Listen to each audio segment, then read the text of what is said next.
আমাদের প্রেমের কথা চ্যানেলটির সকল প্রকারের পাঠ গল্প দেখতে আমাদের চ্যানেলটি সাবস্ক্রাইব করে পাশে থাকা বেল আইকনে ক্লিক করুন। সিয়াশা নিরুত্তর আবার বই পড়তে শুরু করলো। সাইফ নিজ মনে বেনুনি করতে শুরু করলো। প্রতি রাতে আশাকে বেনুনি করে দেওয়া তার অভ্যাস ছিল।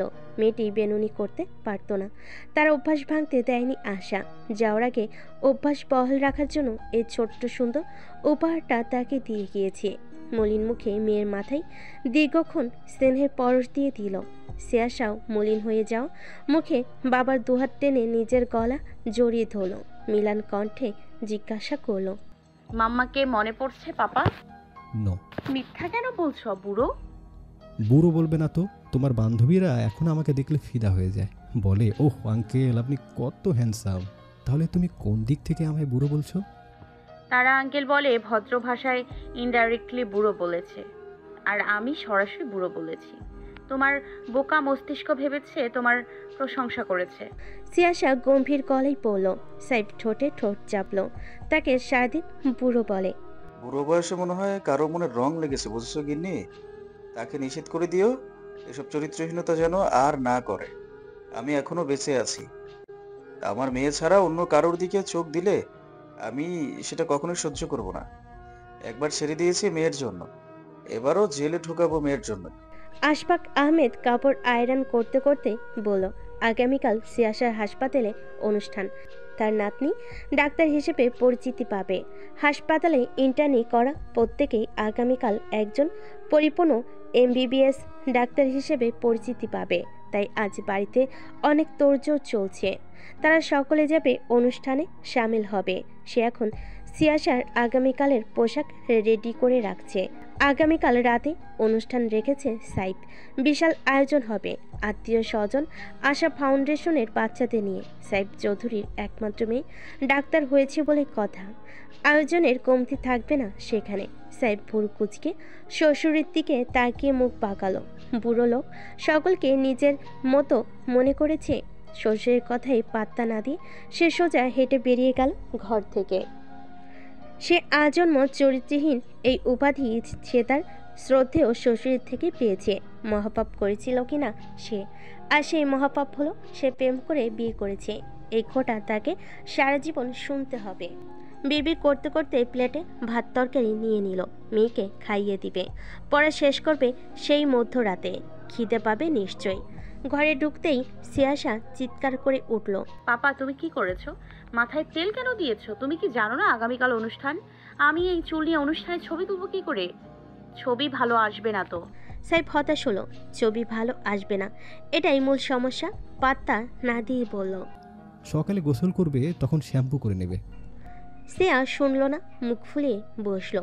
সাইফ মুচকি হেসে ফুলো ফুলো গাল টেনে দিয়ে বলল, ভাত মেখে এক লোকমা তুলে দিল। সিয়াশা উগ্র চিত্রে সেটি মুখে তুলে নিল। বাবার আঙ্গুল কামড়ে দিতে ভোলেনি। সাইফ চোখ রাঙিয়ে তাকালো সিয়াশার দিকে। সিয়াশা মুখ বাঁকালো। তারে ধরি ধরি মনে করি, ধরতে গেলাম আর পেলাম না।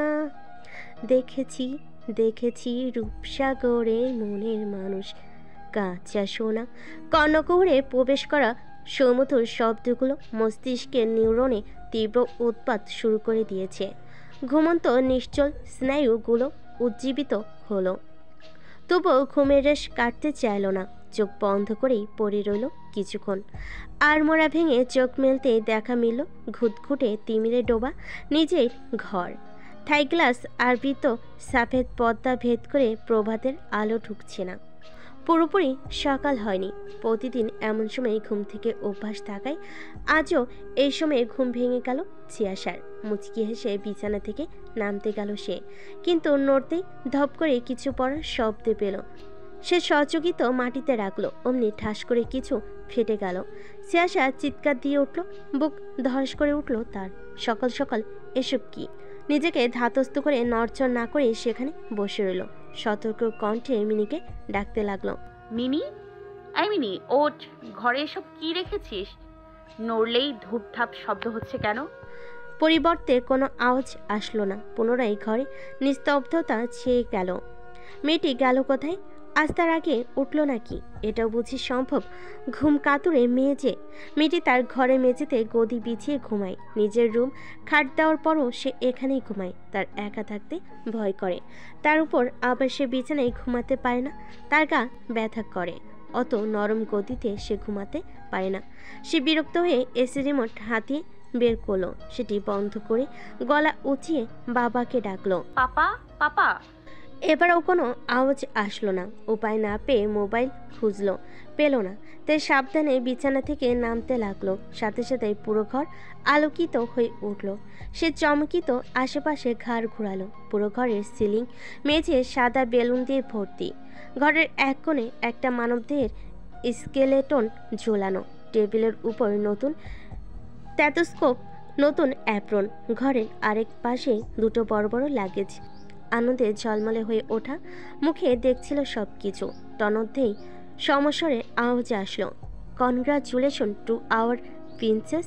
সিয়াসা খুশি হওয়ার চেয়েও অবাক হয়ে গেল। বাবা নানুভাইয়ের পেছনে অবস্থানরত লম্বাটে বদনে এক ফালি হাসি নিয়ে দাঁড়িয়ে থাকা ব্যক্তিটির দিকে তাকিয়ে নেত্রপলক বৃহৎ আকার ধারণ করলো। ঘুমু ঘুমু কণ্ঠে জোরে নে চিৎকার দিয়ে উঠল, মামু। বলে। আশরাফ প্রফুল্ল হাসল, হাত বাড়িয়ে বুকে জড়িয়ে নিল ভাগ্নিকে। সিয়াসা লাফিয়ে পড়ল মামার বুকে। দুজনে বয়সের পার্থক্য হিসাব করলে কেউ বিশ্বাস করবে না তার মামা ভাগ্নি। সম্পর্কটা ঠিক বন্ধুর মতো। তুমি কখন আসলে মামু? আমার জন্য একটা মামি এনেছো? সহসা মুখ বিকৃত হয়ে গেল তিনজন হাট্টা গোটা দেহ অবয়ের ব্যক্তিদের। সিয়াসা অসন্তোষ প্রকাশ করল।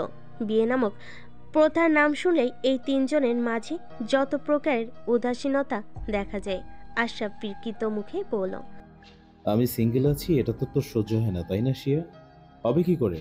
আমি হ্যান্ডসাম যুবক হয়ে সারা জীবন কাটাই, এটা তো তোদের নানা নাতি সহ্য হয় না। তুই জানিস বিয়ের কতগুলো ব্যাড ইফেক্ট আছে? আমি বলি, তুই জানবি কি করে? প্রথমে 1 থেকে 2 হতে হয়, মানে আরেকজনের খরচ বেড়ে গিয়েছে। একজনের রান্নাঘরে বেশি করতে হবে, আবার দিন শেষে মাথাও খাবে। আর একটা শোনো, এটা গুরুত্বপূর্ণ, এটার কথা মনে পড়লে আমি বিয়ের কথা কখনো ভাবনাতেও আনতে পারি না। প্রথমে 1 থেকে 2, তারপরে 1 বছরের মাথায় 3 হয়ে যেতে হবে। কত খরচ বেড়ে যাবে একবার ভেবে দেখ। উপরন্তু বাচ্চারা সারাদিন কান্নাকাটি করে আমার জীবনটার মানেই বদলে দেবে। আশরাফ বিচক্ষণ ভঙ্গিতে বলল। দীর্ঘ বিশাল সংলাপে সিয়াসা হার মানল। বিয়ে মানে হাজার খানিক অজুহাত প্রস্তুত তিনজনের কাছে। সকাল 10টা। সিয়াসা পার্পেল কালারের কুর্তি পরে সকলের জন্য অপেক্ষা করছে বাহিরে। মিনি তার পাশে বিয়েবাড়ির সাজ দিয়ে গুনগুন করছে আর হেলে দুলে নাচছে। সেও যাচ্ছে। আশরাফ, আশফাক, সাইব সকলে এক ধরনের পার্পেল কালারের পাঞ্জাবি পরে বের হয় 5 মিনিট বাদ। সিয়াসা একের পর এক চমক পেয়ে মুগ্ধ চিত্রে হাসল। সে সুখী, খুব সুখী। তার মাথায় 3টা বট গাছ রয়েছে যা তাকে ছায়া দেয়, আনন্দে দেয়, দুঃখ নিরাময় করে।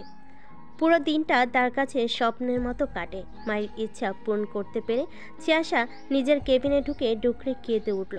ছোটবেলায় মা বলতো তাকে ডাক্তার বানাবে যেন সে অসহায় মানুষের সেবা করতে পারে ভালো চিকিৎসা দিয়ে। আজ সেই স্বপ্ন তো পূরণ করলো, কিন্তু স্বপ্নের বীজ বপন করা সেই ব্যক্তিটি আর নেই তার পাশে। আজ বহুদিন বাদ সিয়াসার মাথায় দুষ্টু বুদ্ধি করে নেড়েছে। এ নিয়ে তার খুশির অন্ত নেই। গতকাল মামা নানা উপহার খুলছিল। সে 2 ব্যাগ উপহার এনেছে তার জন্য। সেগুলো দেখতে দেখতেই অনাকাঙ্ক্ষিত কিছু হাতে বাঁধে। ওগুলো যে বাবা নানা আর মামার তা বুঝতে বাকি রইল না। ভুলক্রমে হয়তো তার ব্যাগে চলে এসেছে। সেগুলো দেখতেই তার একজনের কথা মনে উঠে আসে। সেটা হলো মেজর দর্পণ এহসানের। উটকো মেজরের সাথে এটা নিয়ে তার একদরফা দ্বন্দ্ব হয়ে গিয়েছে। তবে নতুন করে উটকো মেজরকে শায়েস্ত করার পন্থা মাথায় আসতেই তার মন আবার আনন্দিত হয়ে ওঠে। কেননা কোথাও না কোথাও মনের গহীনে একটা আফসোস থেকে যায়। সে ওই উটকো মেজরকে ঠিকঠাকভাবে জবাব দিতে পারেনি। হাত বাড়িয়ে অনাকাঙ্ক্ষিত জিনিসটি চোখের সামনে মেলে ধরল। উটকো মেজর অভাবে ভুগছে না, আজ ঘুচিয়ে দেবে তার সকল অভাব। সবুজে ঘেরা ছোট্ট পাহাড়টি থেকে বাচ্চারা গড়িয়ে গড়িয়ে নামছে আর খিলখিলিয়ে হাসছে। প্রত্যেকের হাতে কটন ক্যান্ডি। সিয়া দিয়েছে। সকলে সিয়াকে অনুসরণ করে এখানে এসেছে। তাদের নেত্রী আজ খুব খুশি, তাই তারাও আজ খুব খুশি। সিয়াশা শয়তানি হাসি দিয়ে দর্পণের কোয়ার্টারের সামনে গেল।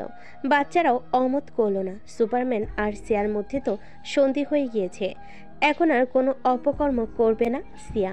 তাই নির্ভয়ে চলো সিয়াকে অনুসরণ করে। দর্পণ এহসানের প্রধান ফটোকে স্কেচ টেপ দিয়ে আটসাট করে টানিয়ে দিল।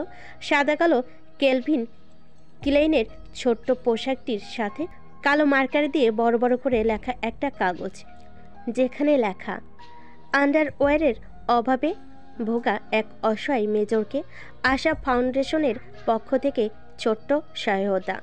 বাচ্চারা সহ মিনি হাঁ করে তাকিয়ে আছে সিয়ার দিকে। তারা ভাবতে পারেনি সিয়া এবারও এমন দুষ্টু বুদ্ধি নিয়ে এখানে এসেছে, জানলে কখনোই আসতো না।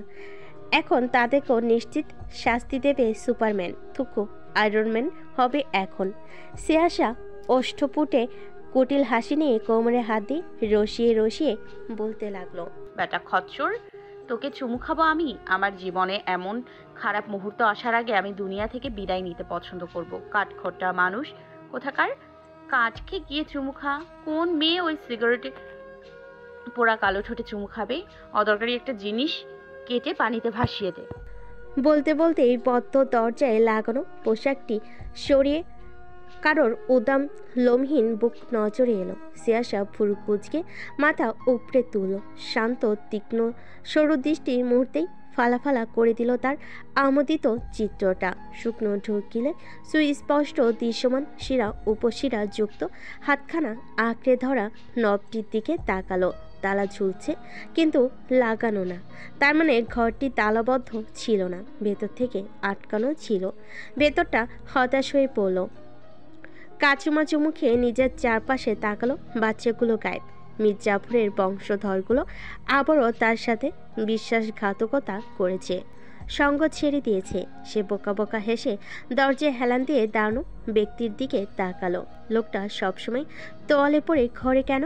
সে তটস্থ ভঙ্গিতে এক হাত জাগিয়ে বোকার মতো স্যালুট দিয়ে বলল, আসসালামু আলাইকুম মেজর, ভালো আছেন? দর্পণ নিরুত্তর ভুরযুগল বাঁকিয়ে তাকালো। সিয়াশা কাচুমাচু করে এদিক ওদিক তাকাতে লাগলো, আর চোখে একবার দরজার দিকে তাকালো। এখনো দেখেনি, তার আগে কেটে পড়া উচিত। দর্পণের দিকে তাকিয়ে বলল, এই দিকটা দিয়ে হাঁটছিলাম, দেখলাম আপনার দরজাটা অনেক সুন্দর, তাই দেখছিলাম। এখন আসি, হ্যাঁ? আহা, যাচ্ছেন কেন? আপনি তো ডাক্তার, কাটাকুটি করা তো আপনার কাজ। তাহলে আমার অদরকারি জিনিসটা না হয় আপনিই কেটে দিন। দর্পণের শান্ত স্বরে বলা কথাটা সিয়াকে নাড়িয়ে দিল। নিজের দুর্দশা আজ করতে পেরে তার ভেতরটা তুমড়ে মুচড়ে গেল। সে ঘাড় ঘুরিয়ে অসহায় দৃষ্টিতে তাকায় দর্পণের দিকে। হতাশার কণ্ঠে জিজ্ঞেস করল। দর্পণ মৃদু হেসে মাথা নাড়ল। সিয়াশা করুণ চোখে তাকালো। দর্পণের তাতে ভাবান্তর হলো না। সে হাতে রাখা ফোনটা দেখিয়ে বলল, রেকর্ডিংটা পাঠাবো নাকি প্রায়শ্চিত্ত করবেন? প্রায়শ্চিত্ত। Follow me. গম্ভীর গলায় আদেশ করে সে ধপধপ শব্দ করে ভেতরে চলে গেল। দর্পণ সোজা রান্নাঘরে ঢুকলো।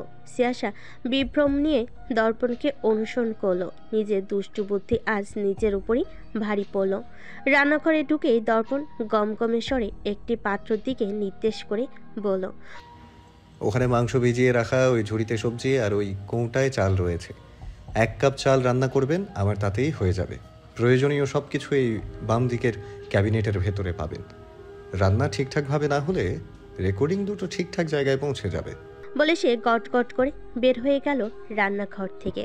সিয়াশা হতবাক হয়ে দর্পণের গমনের দিকে তাকিয়ে রইল। এখন তাকে রান্না করতে হবে।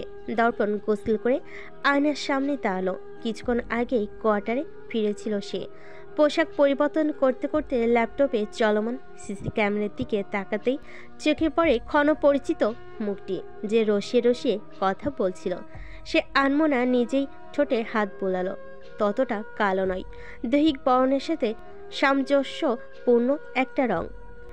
সে সিগারেট খায়, এটা সত্য, তবে এতটা নয় যে ঠোঁট কালো হয়ে যাবে। নিজের এমন অহেতুক কৌতূহলে সে বেশ ইতস্তত বোধ করলো। এতটা সিরিয়াসলি নেবার কি আছে? মাথা ছাড়া মেয়েটির উদ্ভট কথাবার্তা সব। ঘর থেকে বের হতেই কানে আসলো বাসন কাসনের ধূপধাপ আওয়াজ। রাগ ঝাড়ছে বাসনের উপর। মাথা মুছতে মুছতে সে রান্নাঘরে ঢুকলো। ফ্রিজ থেকে একটা ক্যান বের করে এদিক ওদিক না তাকিয়ে সোজা বেরিয়ে গেল। সিয়াশা রান্না করতে করতেই বসার ঘরে তাকালো। সোফার ওপর গা এলিয়ে টি টেবিলের ওপর দুপা সোজা করে রেখে আয়েশি ভঙ্গিতে বসে আছে দর্পণ। টিভির দিকে এক দৃষ্টিতে তাকিয়ে আছে। কিছুক্ষণ পরপর ক্যানে চুমুক বসাচ্ছে। সাময়িক সময়ের জন্য নিজেকে দর্পণের কাজে মেয়ে ভেবে বসল সিয়াশা। অন্তত পরিস্থিতি সেটাই নির্দেশ করছে। ভাবনাটা মস্তিষ্কে আসতেই তার রাগ তত্তর করে বেড়ে গেল নিজের উপর। হাতের গতি বাড়ি কুচি কুচি করে কেটে ঝাঁঝা করে ফেল সবজিগুলো। সুন্দর সাবলীল স্বাভাবিক পরিবেশটা হঠাৎ করেই বিষণ্ণ হয়ে পড়ল। অশনি ধেয়ে আসছে হিংস্র বেগে। বিশালাকার আকাশ তার রূপ বদলে নিয়েছে। হাস্যোজ্জ্বল সাজবেলার ঝলমলে নীলাকাশ অচিরেই কালো বর্ণ ধারণ করেছে। বাতাসের গতিবেগ বেড়েছে। প্রকৃতি তখন তার নিজ আলোকসজ্জা হারিয়ে তমসায় আচ্ছন্ন। বৈশাখের মাসের বিষণ্ণ রূপ খুব একটা অস্বাভাবিক নয়। কালবৈশাখী কে না চেনে। তার আগমন যে এই মাসেই ঘটে এমনই হুটহাট। দর্পণ তার অলস দৃষ্টি ঘুরিয়ে একবার সেদিকে তাকালো। ভালো তার কাছে লাগছে প্রকৃতির এমন পরিবর্তিত রূপ। ভ্যাবসা পরিবেশটাতে বহমান শীতল হাওয়া মন ছুঁয়ে যাচ্ছে। খানিক বাদেই শীতল ঝড়ো হাওয়া হুড়মুড় করে ঘরে ঢুকে তোলপাড় চালাতে শুরু করলো। জানালা আবৃত পর্দাগুলোকে উড়িয়ে দিয়ে শুকনো পাতা ধুলোবালি আশ্রে পড়ছে ঘরে। দর্পণ স্থানচ্যুত হলো। ঘরে সব জানালাগুলো লাগিয়ে দিল। কৃত্রিম আলোয় যখন আলোকিত ঘরটির কোনা কোনা। রান্নাঘরে একবার দৃষ্টিপাত করতেই ভেতরটাই অজানা শীতল স্রোত বয়ে গেল। এক মনে কাটাকুটি করছে কিছু, সবজি কাটছে হয়তো। মস্তিষ্ক ইতিমধ্যে তার অনুমতি ছাড়াই অকল্পনীয় ভয়ঙ্কর এক কল্পনা করে ফেলেছে। দীর্ঘ এই 30 বছরের জীবনে সে কখনোই নিজের একটা ঘর বাঁধার ভাবনা আনেনি। একলা অসহায় এই কঠিন দুর্লভ পৃথিবীতে বেঁচে থাকার লড়াইয়ে কখনো এসব চিন্তা করার ফুসরতি মেলেনি। কখনো ভাবেনি একজন জীবনসঙ্গী হলে ভালো হতো, যে তার স্ত্রী হবে, তার ঘরে থাকবে, তার রান্নাঘরে টুংটাং শব্দ করে ঘর মাতিয়ে রাখবে, ডিউটি শেষে ঘরে ফিরে আঁচল দিয়ে মুখ মুছে দিবে, তারও একটা পরিবার থাকবে। ভাবতে আরেক দফা শীতল স্রোত বয়ে গেল। কেননা মস্তিষ্কের এই ক্ষণকালের সুপ্ত বাসনাতে সে স্ত্রী হিসেবে ওই রাগান্বিত মানুষটিকে কল্পনা করেছে। নিজের মস্তিষ্কের মতিভ্রম যে ঘটেছে তা সে বুঝতে পারছে। তাই তো দক্ষতার সহিত তা অগ্রাহ্য করে দূর তাড়িয়ে দিয়েছে। কাজের বুয়া ব্যতীত এই প্রথম কেউ তার রান্নাঘরে কেউ রান্না করছে। সেদিনও তাকে সাহায্য করেছিল, তখন তো এমন অনুভূতি হয়নি। তবে আজ কেন হচ্ছে? কেন বারবার নেত্রপল্লব আড়ালে তাকে পর্যবেক্ষণ করছে? এগুলো কোন ধরনের স্যাঁচরামো? বিরক্ত হলো বেশ। এলোমেলো দৃষ্টি ফেলে আবার সোফায় বসতেই ধুম করে কৃত্রিম আলো নিভে গেল। সাথে সাথে মৃদু আত্মনাদ কর্ণকুহরে প্রবেশ করলো। সে তড়িৎ গতিতে পা চালিয়ে রান্নাঘরে ঢুকলো। অন্ধকারে ভয় পেয়েছে বোধহয়। সেই মৃদু আশ্বস্তের সুরে বলল, এই তো আমি, ভয় নেই। বলতে বলতে পকেট হাতাতে লাগলো ফোনের খোঁজে। পালো না তার আগে মৃদু ব্যথাতুর কণ্ঠে মেজর বলে কেউ সম্বোধন করলো। অন্ধকারে কড়া পোড়া শক্ত হাতটা কেউ আঁকড়ে ধরল। দায়িত্ববানে নেই সেও হাতটি মুঠিতে পুড়ে নিল। পকেট থেকে ফোনটা বের করে ফ্ল্যাশ অন করলো। মুখের উপর ধরতে নজরে এলো ব্যথাতুর মুখ, কুচকে থাকা মানবীয় মুখ। আঁকড়ে ধরা হাতটার দিকে নজর দিতেই দেখা মিল লাল তরল পদার্থ। ছুরি চালিয়ে দিয়েছে শাহাদাত আঙ্গুলের টকাই। খুব বেশি গভীর আঘাত নয়, তবে আহ্লাদি শরীর বেশ খানিকটা রক্ত ছেড়ে দিয়েছে। সে হাতটাকে টেনে বেসিনের নিচে দিয়ে রক্তগুলো ধুয়ে ফেল। আবার নতুন করে রক্তে রঞ্জিত হয়ে গেল জায়গাটা। কাল বিলম্ব না করে ওষ্ঠপুটের আড়ালে জিহ্বার দ্বারা শুষে নিল রক্তটুকু। সিয়াশা সংকুচিত চিত্রে খানিক পিছিয়ে গেল। সেদিকে বিন্দুমাত্র ধ্যান নেই কাঠখোট্টা মানুষটার। এ যেন তার ডিউটি মুখোবই এতটা মনোযোগ ও গম্ভীর করে রাখা। হাত টেনে বেরিয়ে আসলো রান্নাঘর থেকে। সিয়াকে সোফায় বসিয়ে নিজের ঘরে চলে গেল দর্পণ। সিয়াশা বারান্দা ভেদ করে বাইরে তাকালো। সন্ধ্যা নেমে গিয়েছে সময় অনুযায়ী। বাইরে অন্ধকার, তো সে ঝড় শুরু হওয়ার আগেই নেমে গিয়েছে, তাই সময় বোঝা যাচ্ছে না। বাবা নিশ্চয়ই চিন্তা করবে, আর শুধু সবজিটা বাকি রয়েছে, তাহলেই রান্না শেষ হয়ে যাবে। আর এই লোকটার সাথে লাগতে আসবে না। বাবা জানলে নিশ্চিত অনেক রাগ করবে। তার করা এমন অবুঝে নাই আচরণের কথা শুনলে। হাতে রোদ স্পর্শে সে দর্পণের দিকে তাকালো। ব্যান্ডেজ করছে, এতটুকু কাটা ছেঁড়া, তাতে আবার ব্যান্ডেজ। এসব রক্ত কাটা ছেঁড়া তার অভ্যাস আছে। প্রথম প্রথম যখন রান্না করত তখন অনেক হাত কাটতো, পুড়ে যেত। এখন এগুলো দৈনন্দিন কাজের সঙ্গী। সে হাতটা সরিয়ে নিয়ে বলল, অল্প কেটেছে, ব্যান্ডেজের দরকার নেই, এমনিতেই ভালো হয়ে যাবে। কাঠখোট্টা ব্যক্তিটি শুনল কি? না, শুনল না, বরং সরিয়ে নেওয়া নরম হাতটা টেনে শক্ত করে চেপে ধরল নিজের হাতের মাঝে। নিজের মতো করে ওষুধ লাগিয়ে আবার ব্যান্ডেজ করা শুরু করলো। পুরশালী মিলান কণ্ঠে বলল, আপনাকে দেখে মাঝে মধ্যে মনে হয় না আপনি একজন ডাক্তার। ডক্টর আবার মনে হওয়ার বিষয় বুঝি? আমার আপনাকে কেন বোঝাতে হবে আমি একজন ডক্টর? আমাকে বোঝানোর কথা বলছি না, তবে একজন সুপ্রতিষ্ঠিত চিকিৎসক হিসেবে কিছু বেসিক সতর্কতা মেনে চলবে, এতটুকু তো একজন সাধারণ মানুষের থেকেও আশা করা হয়। সেখানে আপনি একজন ডাক্তার। কাটা জায়গাটা এভাবে খোলা রাখলে ধুলোবালি, জীবাণু আক্রমণ করে ইনফেকশন হবে। সেই জ্ঞানটুকু থাকা সত্ত্বেও এমন জ্ঞানহীনতার পরিচয় কেন দিচ্ছেন? লম্বা জ্ঞানের বাণী শুনে সিয়াসার মুখ বিকৃত হয়ে গেল। এত জ্ঞান কে শুনতে চেয়েছে? সোজাসাপটা বলেই তো হলো ইনফেকশন হবে। সে কি জানে না? অল্প কেটেছে, তাই সে বেশি একটা মাথা ঘামায়নি। সে কোনো কথা বলল না, চুপ করে বসে রইল। ব্যান্ডেজ করা হয়ে গেলে দর্পণ আবারও বলতে শুরু করলো, আজকের মতো ভুল আর করবেন না। আপনার সাথে আমার কোনো ব্যক্তিগত ঝঞ্ঝাট নেই।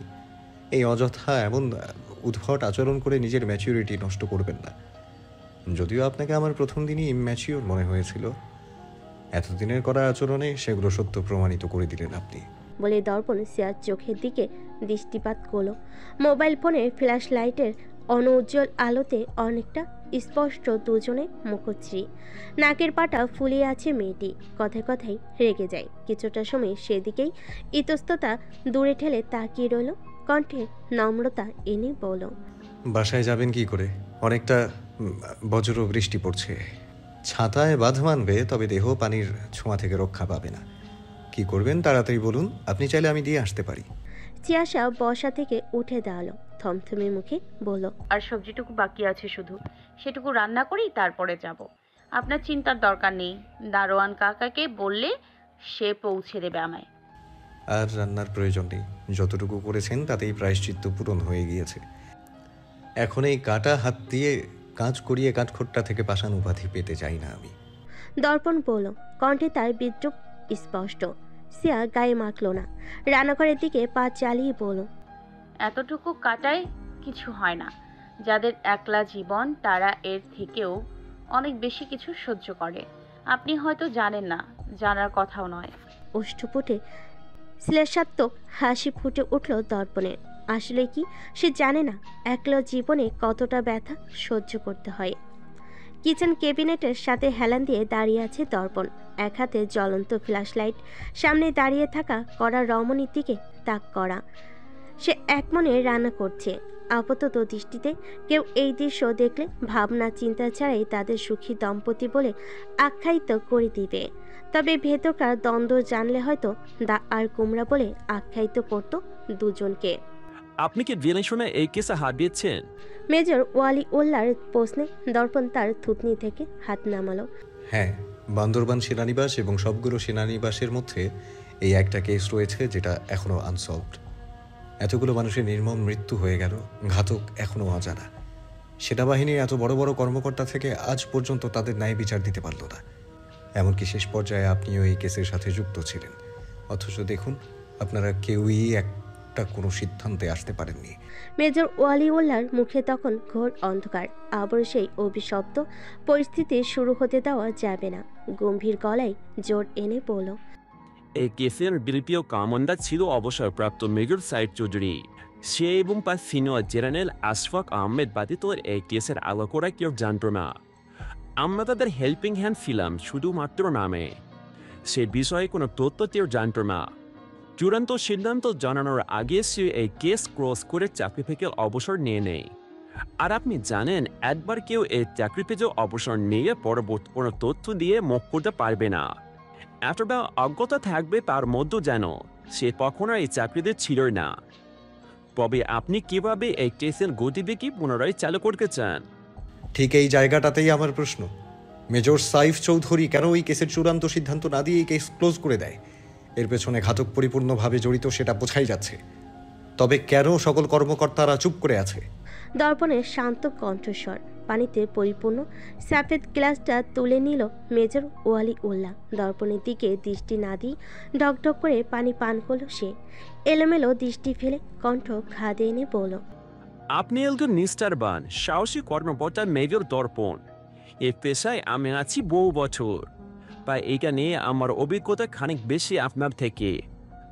আপনার কি মনে হয় মেজর সাইফের মতন বীর বড়মান এক যোদ্ধা কি এমনি হার মেনে নিয়েছিল? আপনি বিচক্ষণ মেজর দর্পণ, তাই আমি আপনাকে উপদেশ দিচ্ছি, ওটা একটা অভিশপ্ত কেস। ভুলে যান ওই কেসের কথা। দীর্ঘ 19 বছর পর ওই কেস নিয়ে কাটাকাটি করলে বর্বরতা ছাড়া আর কিছুই পাবেন না। রক্ত বরং আপনার। এই কেস আপনি আমাদের দেশের মাটিতে শান্তি প্রতিষ্ঠায় ব্যবহার করলে আমরা আরও এগিয়ে যেতে পারব একটা শান্তিপূর্ণ দেশ গঠনের লক্ষ্যে। ভেবে দেখুন। দর্পণ মনোযোগ সহকারে শুনল মেজর ওয়ালি ওল্লার কথা। সময় নিয়ে ভাবল।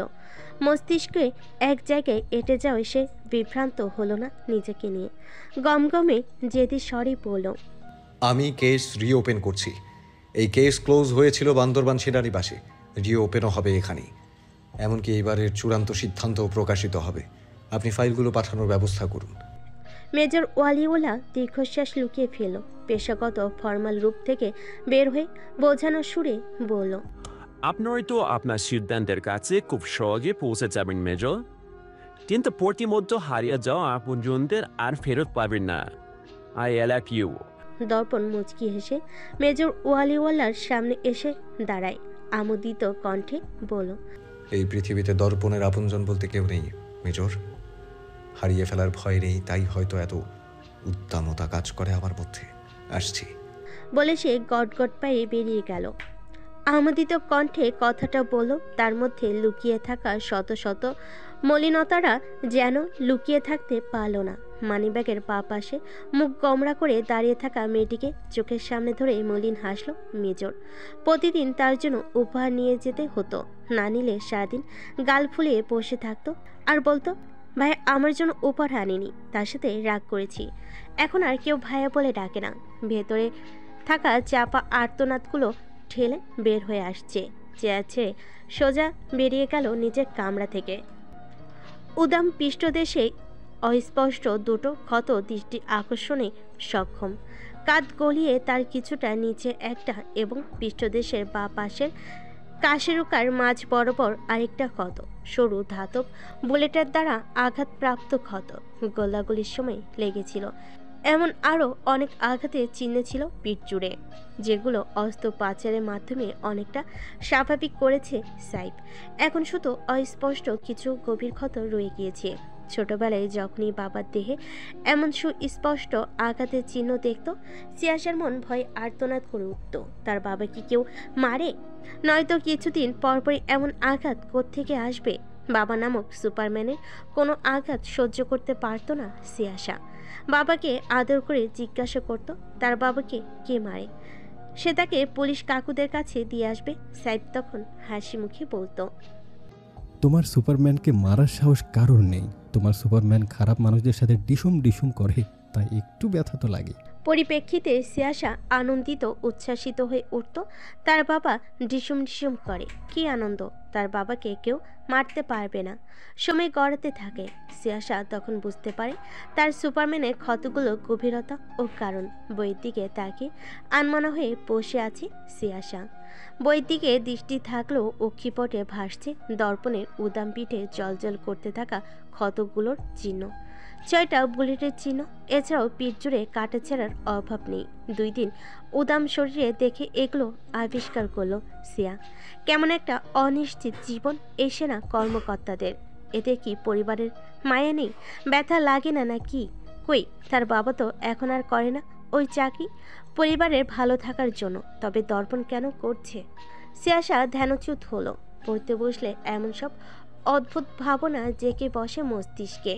সে ফের মনোযোগ আনার চেষ্টা করলো। চেয়ারের পাশের বসে কলম কামড়াতে থাকা মিনির দিকে তাকালে সে ভুবন ভুলানো হাসি উপহার দিল।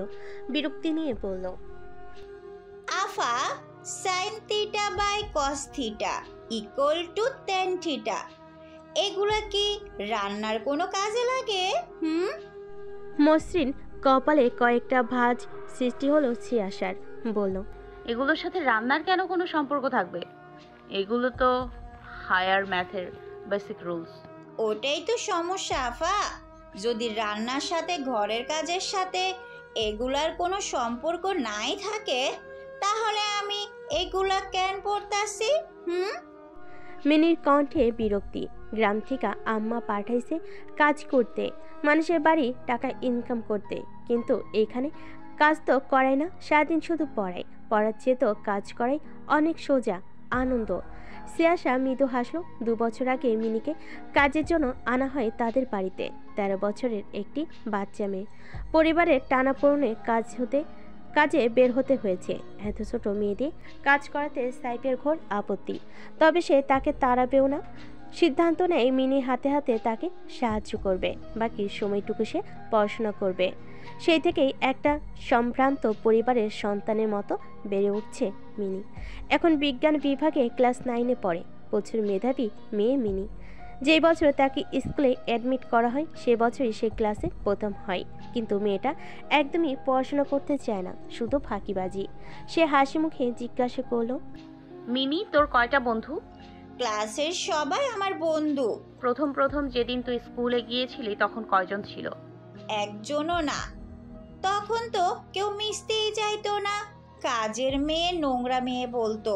কেউ পাশে বসতেই চাইতো না, বলতো দুর্গন্ধ আসতেছে। মিনি মিলান কণ্ঠে বলল। সে হাসলো। এই ঘটনা সে আগে থেকেই জানে। প্রতিদিন মেয়েটা স্কুল থেকে এসে জেদ করত সে আর স্কুলে যাবে না, তাকে কেউ পছন্দ করে না। তাহলে এখন কেন মিশছে? আরে আফা, আপনি কি নিয়ে পড়লেন আবার? এখন তো আমি ক্লাসে ফার্স্ট গার্ল, সবাই তো আমার সাথেই মিশবে। তোর প্রশ্নের জবাব তোর উত্তরেই রয়েছে। মিনি হাবগোবা দৃষ্টিতে তাকিয়ে আছে সিয়ার দিকে। সিয়া আলগোছে তার মাথায় হাত দিয়ে বলল, প্রথম সকলে তোকে ঘৃণা করেছে কারণ তুই একজন কাজের মেয়ে বলে, কিন্তু যখন দেখলো তুই পড়াশোনায় অনেক ভালো, সকলের থেকে এগিয়ে, তখন তারা সকলে তোর বন্ধু হয়ে গেল। কেন হয়ে গেল এটা নিশ্চয়ই আমার বলে বোঝাতে হবে না। খানিকক্ষণ থামলো সিয়াসা, আবারও বলতে শুরু করলো, আমরা পড়াশোনা করি মনুষ্যত্ব বিকাশের জন্য, সঠিক ভুলের পার্থক্য শেখার জন্য, নিজের পায়ে দাঁড়ানোর জন্য, পুরুষ মানুষের ওপর নির্ভর না হওয়ার জন্য, জ্ঞান অর্জনের জন্য, যেন আমাদের পরবর্তী প্রজন্মটাও জ্ঞানী হতে পারে। তোমার শিক্ষা রয়েছে, সার্টিফিকেট রয়েছে, দুনিয়ার মানুষের কাছে তোমার সম্মান রয়েছে। তাই বলছি, দুনিয়ার বুকে মাথা উঁচু করে সম্মানের সহিত বাঁচার জন্য হলেও তোকে পড়াশোনা করতে হবে, বুঝেছিস? আমি আগের থেকে জানি হেইডি, বুঝিও, কিন্তু যখনই এত রাজ্যের পড়া দেহি আমার পড়ানটা সলাৎ কইরা উঠে আফা। মিনির বাচ্চা, তোকে যদি আর এই গুরুচণ্ডালী ভাষায় কথা বলতে দেখেছি আমি, রাতের শিফটেও তোকে কোচিংয়ে ভর্তি করিয়ে দিব। মিনি আটকে উঠল যেন। সারাদিন কোচিং স্কুল করতে করতে তার দফা, তারপর আবার রাত্রেও। সে তৎক্ষণাৎ কান ধরে দাঁড়িয়ে পড়ল। আমার ভুল হইছে আফা, না মানে আপা, আর এমন করব না। আপনি রাতের কোচিংয়ে দিয়েন না। সিয়াসা রাগী দৃষ্টি নিক্ষেপ করে আবার নিজের বইয়ে মুখ গুজল। মিনিও নিজের পড়ায় মনোযোগ দিল। 5 মিনিট বাদ সিয়াসা মিটিমিটি হাসছে আর কোনা চোখে মিনির দিকে তাকাচ্ছে। সিয়ার তাকানো দেখে মিনি কপাল কুঁচিয়ে জিজ্ঞাসা করল, কি হইছে আফা, অমন করছেন কেন? তোর কেমিস্ট্রি স্যারের কি খবর? এখন আর প্রেমপত্র দেয়? মিটিমিটি হাসি তখন প্রগাঢ় হাসিতে পরিণত হয়েছে। মিনি খেপে গেল এহেন প্রশ্নে। আফা, আপনি হুদাই আমার লজ্জা দেন। আপনারে আমার কোয়াডাই ভুল হইয়া গেছে। মিনির বাচ্চা, তুই আবারও গুরুচণ্ডালি করছিস? মিনি জিভে কামড় দিয়ে তৎক্ষণাৎ কান ধরে বসল। সিয়াসা গম্ভীর গলায় বলল, ক্ষমা করে দিব, আগে বল আর কোনো প্রেমপত্র দিয়েছে কিনা। আফা, মিনি খানিক চেঁচিয়ে উঠল। সিয়াসা হো হো করে হেসে উঠল। মেয়েটি কেমিস্ট্রি স্যার তাকে পছন্দ করে। সদ্য জয়েন করেছে ক্যান্টনমেন্টে। ওয়েল এডুকেটেড সুদর্শন। কয়েকবার প্রেমপত্রও দিয়েছে খাতার ভাঁজে, কিন্তু মিনি নিরুত্তর। কয়েকবার চোখ রাঙিয়ে চুপ করে বসে থাকে। সেটা নিয়ে সবসময় মিনিকে খেপায়। সাইফ, আশরাফ বসার ঘরে 3টা ছোপাই, 3জনে গম্ভীর মুখে পায়ের পর পা তুলে বসে আছে। 3জনের দৃষ্টি 3 দিকে। আশরাফ বেশিক্ষণ চুপচাপ থাকতে পারে না। সে ঘাড় চুলকে দুলাভাইয়ের দিকে তাকালো, গলা খাকেটে দিয়ে জিজ্ঞেস করলো, কি সমস্যা তোমার? বিয়ে করছো না কেন? মেয়ে পছন্দ হয় না। এটা মেয়ে হবে না, মহিলা হবে। আমার মতো তাগড়া যুবকের জন্য এখনো কত মেয়ে পাগল, সেখানে তোমরা আমার জন্য মহিলা দেখছো? পছন্দ হবে কি করে? 56 বছরে এসে তোমার চাহিদা দেখে আমি শিহরিত।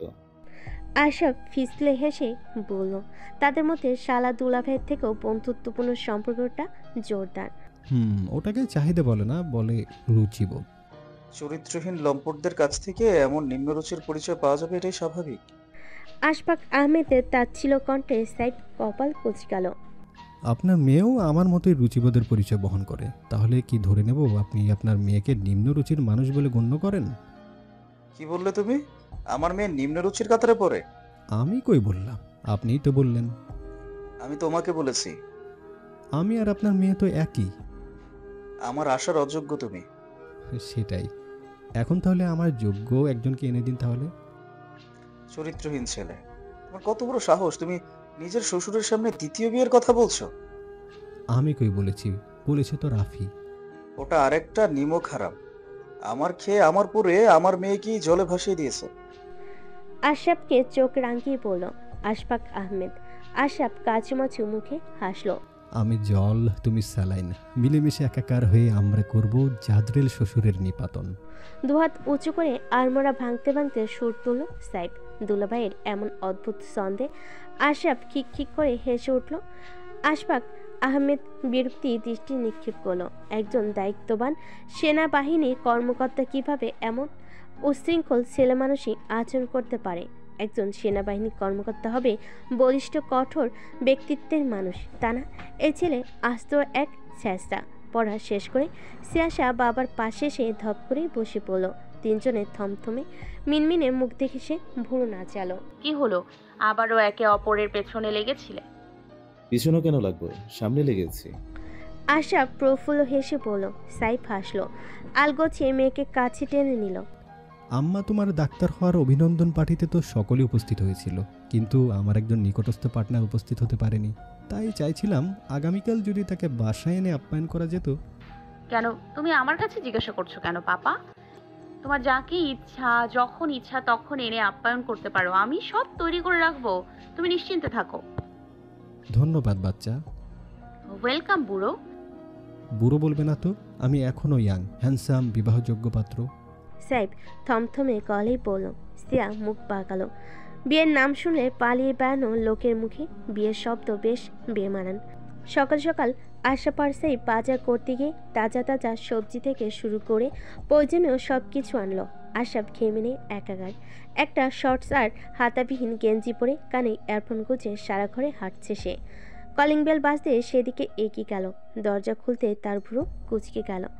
অদ্ভুত রংচটা পোশাকে আবিত লম্বাটে হ্যাংলা পাতলা গড়নের একটি মেয়ে। চোখের দু কিনারায় আর থুতনিতে সুতরাং চিহ্ন দেওয়া, গায়ে বাহারি রকমের গহনা। সে আরও একবার চোখ বোলালো। একখণ্ড তাঁতের কাপড় এক প্যাচে পরা, এটা সিয়া প্রায় পরে। কি যেন নাম মনে করার চেষ্টা করল। তাকে ছবি পাঠাতো পরে পরে। চাকমারা এটাকে কোমর কাটা পোশাক নামে ডাকে। তার মানে মেয়েটি চাকমা, কিন্তু চেহারা তো সেরকম লাগছে না। সে ভুরু নাচালো। কি চাই? মনি আছে? কে মনি? আপামনি। সেই আপামনিটাকে? এই ঘরের মালকিন শিয়া। মেয়েটি মাথা নাড়ল। আশরাফ মজা পেল ভোলা ভালা মেয়েটিকে একটু বিভ্রান্ত করে। সে তো জানে মেয়েটি সিয়ার কথা বলেছে। এ ঘরে একজনই আছে যার খোঁজে দূর দূর থেকে মানুষ আছে। কোথায় কার সাথে কখন সখ্যতা করে আসে তার খোঁজ তার নিজেরও থাকে না। শিয়ার সাথে কি কাজ? আপনাকে কেন বলবো? আশরাফ ফরকালো। এতক্ষণ তো ভালোই মিষ্টতা ছিল কথায়, আবার তেতো স্বাদ কেন পাচ্ছে? আমাকে না বলে তোমার কার্যসিদ্ধি হবে না। মেয়েটি নিশ্চুপ রইল। কথা না বাড়িয়ে কোমরের দিকে ঝোলানো কাপড়ের ব্যাগ থেকে 4টা বাঁশ বের করলো। 5 থেকে 6 ইঞ্চির মতো লম্বা হবে। আশরাফ বিভ্রম নিয়ে তাকিয়ে রইল সেদিকে। এগুলো কি? বাচ্চুরি। কি চুরি? আপনি কানে কম শোনেন? আমি কানে ঠিকই শুনি, তোমার ভাষায় ভিন্ন গ্রহের, সেটা আমি এই ধরনের বাসিন্দা হয়ে বুঝতে পারছি না। আশরাফ সত্যি চেনে না ওটা কি। সে বান্দরবানে খুব কম থেকেছে, এখানকার তেমন কিছুই সে ভালো করে চেনে না। ও মৃন্ময়ী, তুমি এসেছো? তাদের আলাপকালেই সিয়া বের হয়ে আসলো ভেতর থেকে। কুলু ক্লিপ দিয়ে চুল বাঁধতে বাঁধতে সে দরজার সামনে দাঁড়ায়। মামার দিকে হাসি মুখে তাকিয়ে বলল, মামু ও মৃন্ময়ী। শিয়া আম্মা তো পাই পড়ি, তুই কচি কাঁচা মেয়েদের সামনে আমাকে মামু ডেকে আমায় আর বুড়ো বানিয়ে দিস না, ইগো হার্ট হয়। ও তাই নাকি? এই বয়সে এসে নিজেকে কোচি দাবি করছো? বুড়ো বাদ দাও, ও হচ্ছে মৃন্ময়ী, আশ্রমের বাচ্চাদের যেই কাকু দুধ দেয় তার মেয়ে। মৃন্ময়ী, এটা আমার মামা। আসসালামু আলাইকুম মামা। আশরাফের মুখ বড়সড় হা হয়ে গেল। মামা? সে সিয়ার মামা, তাই বলে পুরো মেয়ে জাতি তাকে মামা বলে ডাকবে? হতাশ হলো ভেতরে ভেতরে প্রচুর। সিয়া হাসলো মামার অবস্থা দেখে। তুই আমাকে আর মামা ডাকিস না শিয়া, দেখা যাবে দুনিয়াতে আমার আর কোনো বউ থাকবে না, সবাই ভাগ্নি হয়ে যাবে। আর এই মেয়ে শোন, তুই আমার কোন বোনের মেয়ে? হ্যাঁ, এরপর থেকে মামা ডাকলে মাইট দেব। শেষের কথাটা আঙ্গুল উঠিয়ে শাসিত কণ্ঠে বলল আশরাফ মিনময়ীর উদ্দেশ্যে। মিনময়ী ভোরকে তাকিয়ে আছে সিয়াসার দিকে, যার মানে সে কিছুই বুঝতে পারছে না। সিয়া তাকে আশ্বস্ত করলো, হাত টেনে ঘরে নিয়ে আসলো। বাচ্চুরি, এগুলো এনেছো? হ্যাঁ মনি, এই নিন। এগুলোকে বাঁশকরল রান্নার জন্য আনিয়েছি মামা। মৃন্ময়ীদের ভিটেতে ভালো মানের বাচ্চুরি পাওয়া যায় প্রায় সারা বছর, তোমার অনেক ভালো লাগবে খেতে। সিয়া বাচ্চুরিগুলো রাখতে রাখতে বলল, চাকমাদের ভাষায় এই বাঁশ কোড়ালকে বাচ্চুরি বলা হয়।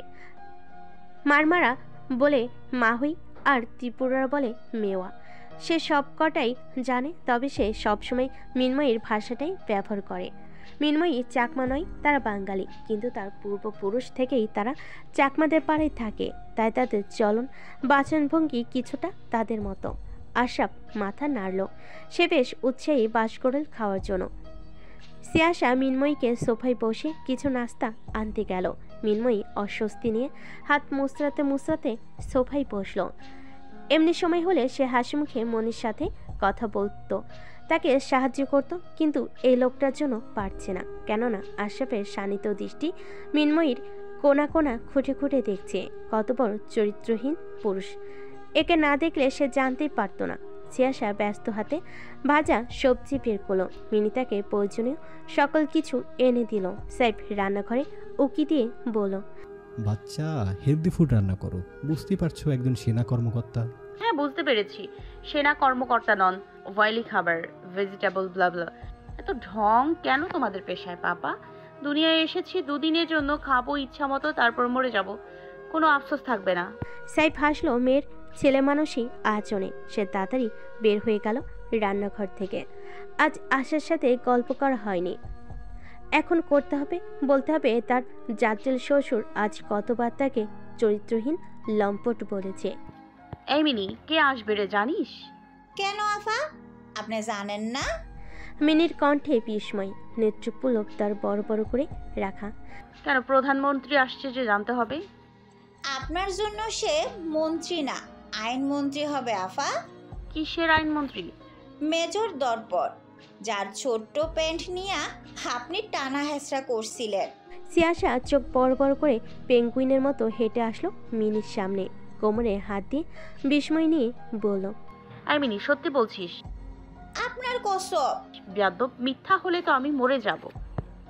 মারবেন না, আমি সত্যি বলছি।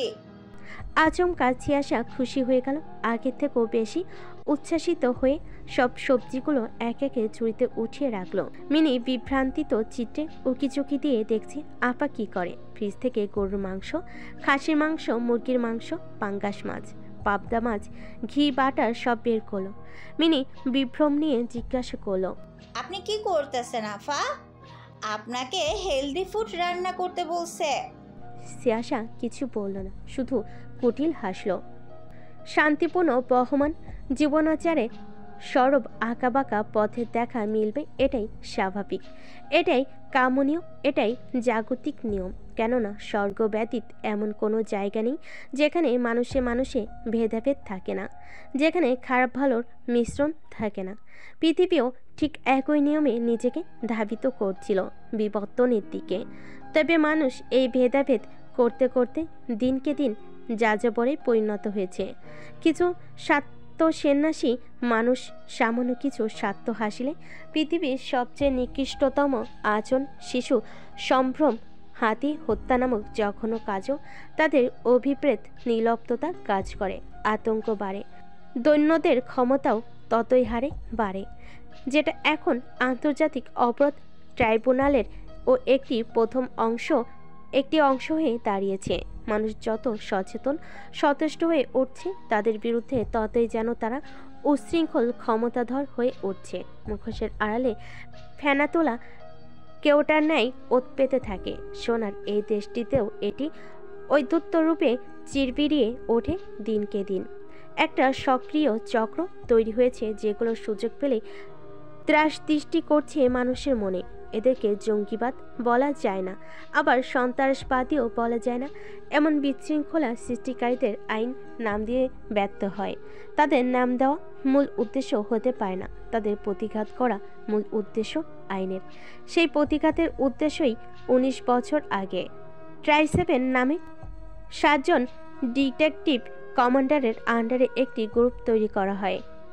ট্রাই-7-এর প্রধান 4 জন detective major Saif Chowdhury, major Amin Gazi, colonel Toyafel Ahmed এবং তৎকালীন সেনাপ্রধান জেনারেল আশফাক আহমেদ। 7 জনের মধ্যে 4 জন নিহত হয়, যার কারণ এখনও অপ্রকাশিত। 3 জন নির্বাক তাদের আনসলভড ব্যর্থ ঘোষণা করে 19 বছর আগে। তারা হলো সাইফ চৌধুরী, জেনারেল আশফাক এবং মেজর ওয়ালি উল্লাহ। অথচ বেঁচে যাওয়া 3 জন এখন এমন প্রতিক্রিয়াহীন যেন তারা কখনোই নামই শোনেনি ট্রাই-7-এর। প্রাথমিকভাবে এতটুকু তথ্য জোগাড় করতে পেরেছে দর্পণ। চোখে মুখে তার অসন্তোষ লুটোপুটি খাচ্ছে। সে ভেবেছিল অন্তত সন্দেহজনক কারোর নাম উল্লেখ থাকবে, কিন্তু না, এই কেসকে একদম নির্মূল করে ক্লোজ করা হয়েছে। পরবর্তীতে যদি কেউ এই কেস নিয়ে স্টাডি করে, তবে তাকে একদম শুরু থেকে আগতে হবে। সুবেদার অদিতা পেশাগত ভঙ্গিতে টানটান হয়ে দাঁড়িয়ে আছে দর্পণের টেবিলের সামনে। তামাটে কপাল তৈলক্ত হয়ে উঠেছে প্রকৃতির তাপদাহে।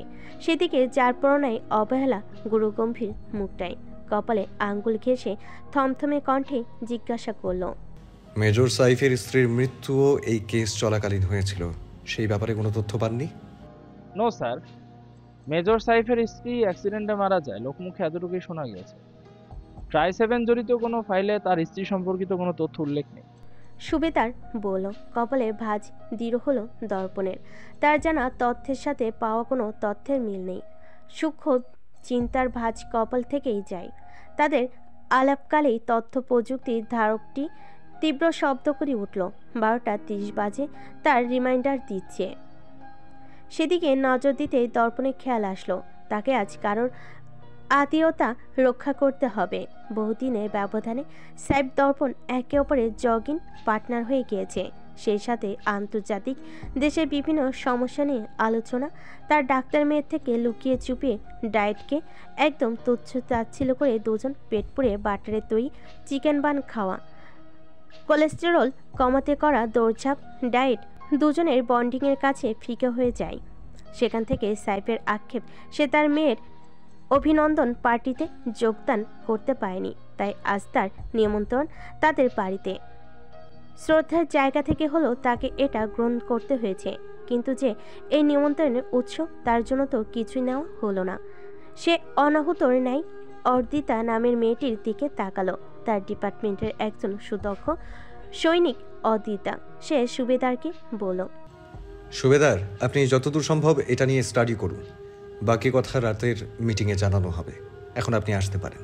সুবেদার তটস্থভাবে মাথা নাড়ল, স্যালুট দিয়ে বেরিয়ে গেল কক্ষ থেকে।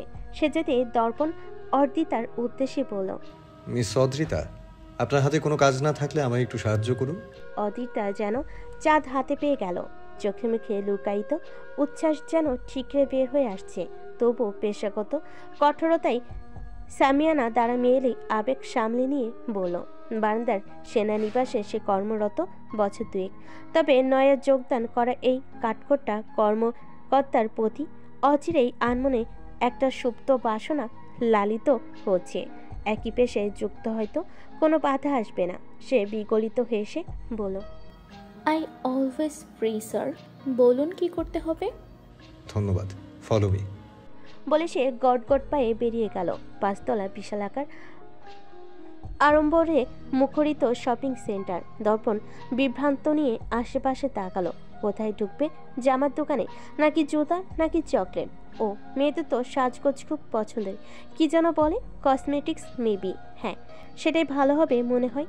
অতিরিক্ত চিন্তা বাড়ল না। চিন্তা কমানোর জন্যই তো অদ্রিতাকে এনেছে। মিস অদ্রিতা, বলুন তো মেয়েদের কোন জিনিস উপহার দিলে তারা উপকৃত হবে কিংবা খুশি হবে? দর্পণ গম্ভীর গলায় জিজ্ঞেস করল। দৃষ্টি এখন তার এলোমেলো। এই মেয়েদের সেকশনে ঢুকলে যে ঘোরগ্রস্ত হয়ে পড়ে।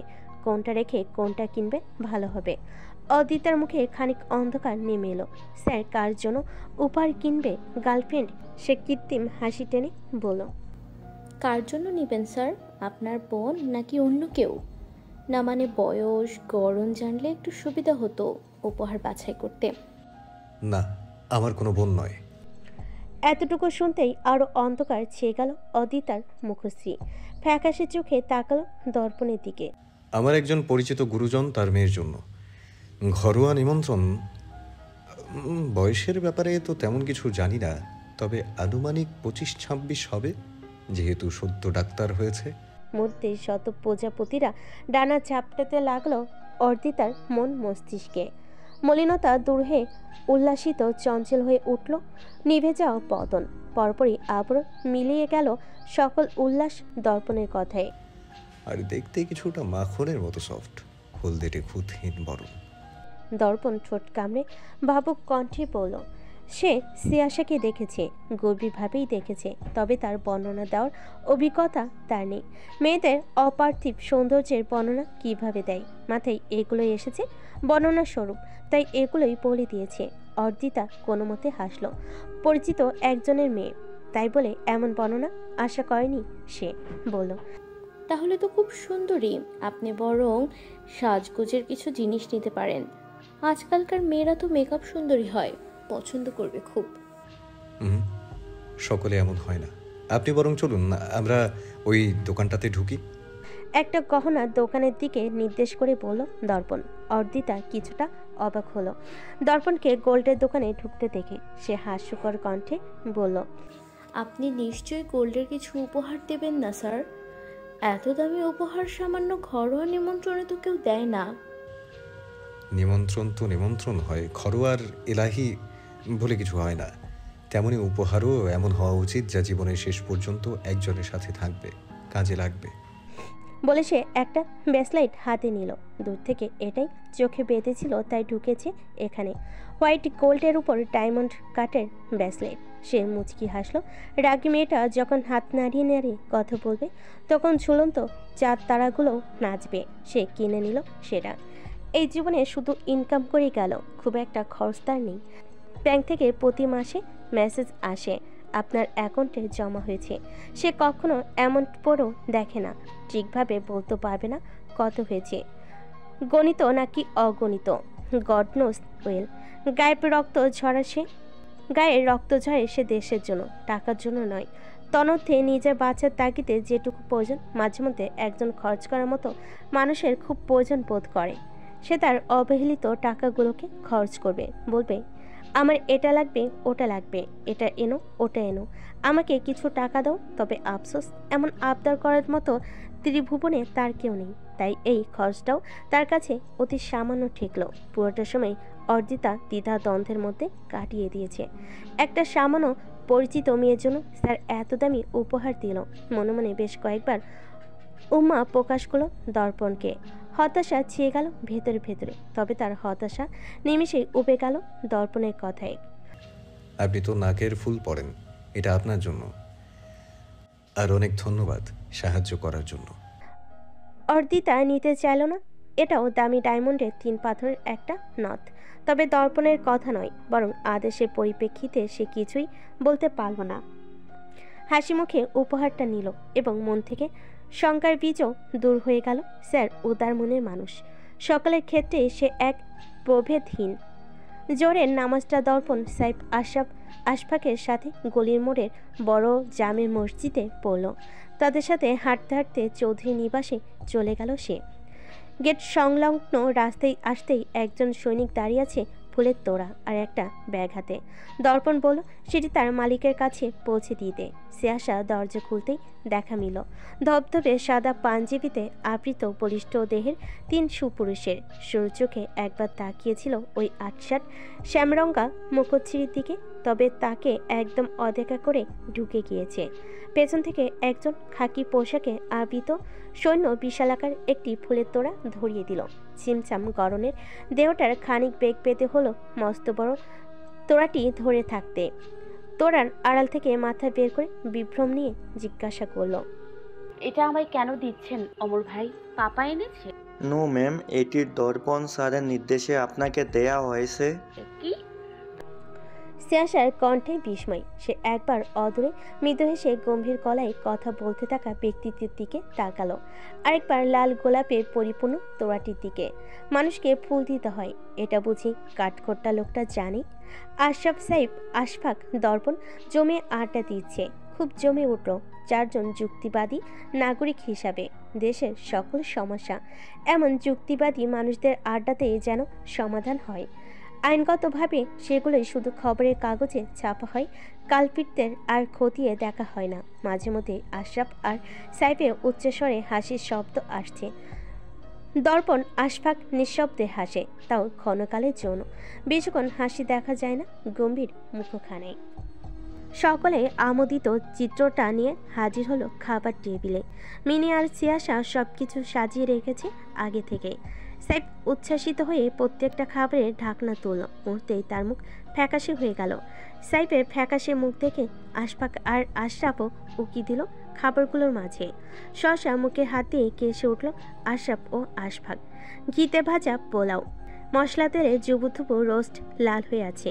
খাসির মাংস, গরুর মাংস, পাঙ্গাস মাছ, ইলিশ মাছ, পাবদা মাছ, সব যেন তেলের ভেতর সাঁতার কাটছে। মশলার কারণে প্রত্যেকটা খাবারের কালার চমৎকার লালচে হয়ে আছে।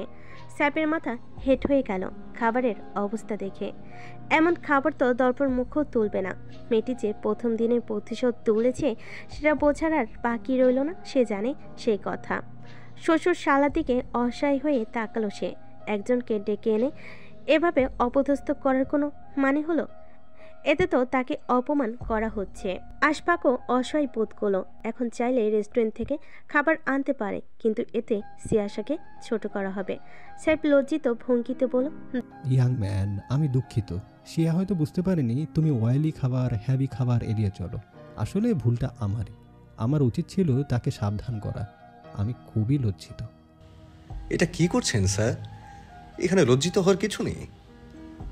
যে সে যেটাতে অভ্যস্ত সেটাই করেছে। আর সমস্যা নেই, একদিন হেভি ফুড খেলে খুব একটা ক্ষতি হবে না, বরং ভালো লাগবে। স্বাধীন খাবার খেতে খেতে মুখের রুচি নষ্ট হওয়ার উপক্রম। আজ অন্তত রুচিতে একটু বিঘ্ন ঘটলে রুচির উদ্ধার করা যাবে। আপনি লজ্জিত হবেন না। দর্পণ মৃদু হেসে বলল।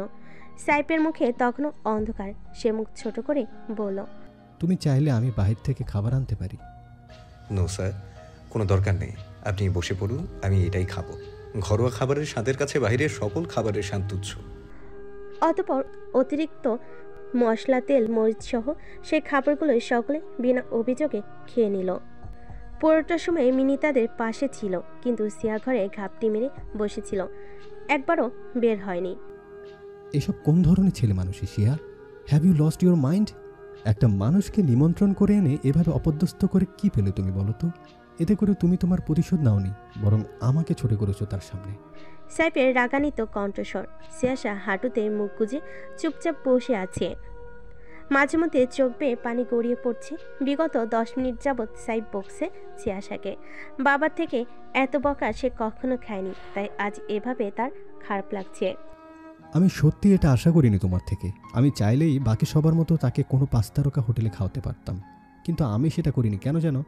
কারণ ছেলেটা একটা অনাথ, তার কোনো পরিবার নেই। বাসার খাবারের স্বাদ কেমন হয় এটা হয়তো সে কখনোই জানে না। তাই আমি ভেবেছিলাম তাকে মন মতো একটু আপ্যায়ন করব, বাসার খাবার, হাতে তৈরি খাবার খাওয়াবো। কিন্তু না, তুমি তো এটা করলে না, বরং ছেলেটাকে আরো কষ্ট দিলে। ফের সাইফের রাগান্বিত কণ্ঠে সিয়াসা ফুপিয়ে উঠল, কান্নারত গলায় বলল, তুমি তো এগুলো আমাকে আগে বলনি, তাহলে তো আমি এমন করতাম না। সে মনে শিয়া, আমি বলবো তারপরে তুমি মেহমানকে সেভাবে আপ্যায়ন করবে? এটাই কি শিখিয়েছি আমি তোমাকে? তুমি আমাকে বাজেভাবে ছোট করলে শিয়া, এমনকি এটাও প্রমাণ করলে আমি তোমাকে সঠিকভাবে মানুষ করতে পারিনি। বলেই সাইফ গটগট করে বেরিয়ে গেল রান্নাঘর থেকে। আশরাফ আশফাক দরজার সামনে দাঁড়িয়ে। আশরাফ বলল, এভাবে না বললেও পারতে, ও ছোট, বোঝেনি।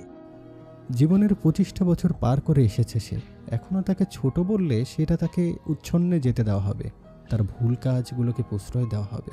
বলে আশফাকের রাগী দৃষ্টি উপেক্ষা করে নিজের ঘরে দরজা লাগিয়ে দিল সাইফ। আশফাক ধীর পায়ে সিয়ার ঘরে ঢুকলো, কান্নারত দেহটাকে বুকে জড়িয়ে নিয়ে বলল, আজ যেটা করেছো সেটা ঠিক হয়নি গিন্নি। কারো মনে কষ্ট দেওয়া ঠিক নয়, তেমনি বাবাকে, আমাকে অসম্মানিত করেছো। এখন আর কেঁদো না, তুমি নিজের ভুল বুঝতে পেরেছো, এটাই যথেষ্ট। শিয়া, কাঁদিস না, তোর মামু আছে না, দেখিস আজ বিকালে মেজরকে পুরো ওয়েস্টার্ন ইউনিয়নের সব হেলদি ফুড এনে খাওয়াবো, বলবো শিয়া খাইয়েছে।